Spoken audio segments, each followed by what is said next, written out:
आई जी सिंध गुलाम नबी मेमन से DG ranger Sindh major general Mohammad Shamrez की मुलाकात। सेंट्रल पुलिस ऑफिस कराची आमद पर सीनियर पुलिस अफसरान ने DG रेंजर सिंध का इस्तकबाल किया। 1-on-1 मुलाकात में IG सिंध और DG रेंजर्स के माबैन बाहमी दिलचस्पी के उमूर और सूबे बिलखुसूस कराची में सिक्योरिटी की मजमूई सूरत हाल पर तबादला ख्याल किया गया। DG रेंजर सिंध ने सिंध पुलिस के कमांड एंड कंट्रोल सेंटर का भी दौरा किया। जदीद कैमरों से शहर और शाहराहों की मॉनिटरिंग समेत सिक्योरिटी के दीगर जुमला उमूर का जायजा लिया। इस मौके पर उन्हें सिक्योरिटी मॉनिटरिंग सिस्टम के काबिल अमल होने और इसकी अहमियत और अफादियत पर ब्रीफिंग दी गई।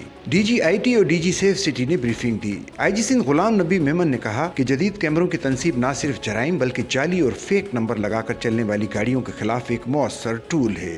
IG सिंध ने कहा कि स्मार्ट और चेहरा शनास कैमराज से जराइम पेशा अफराद की निगरानी और जराइम की रोकथाम की जा रही है। उन्होंने कहा कि जराइम के खिलाफ हर सतह पर सिंध रेंजर्स के ताउन और सपोर्ट का मशकूर हूँ।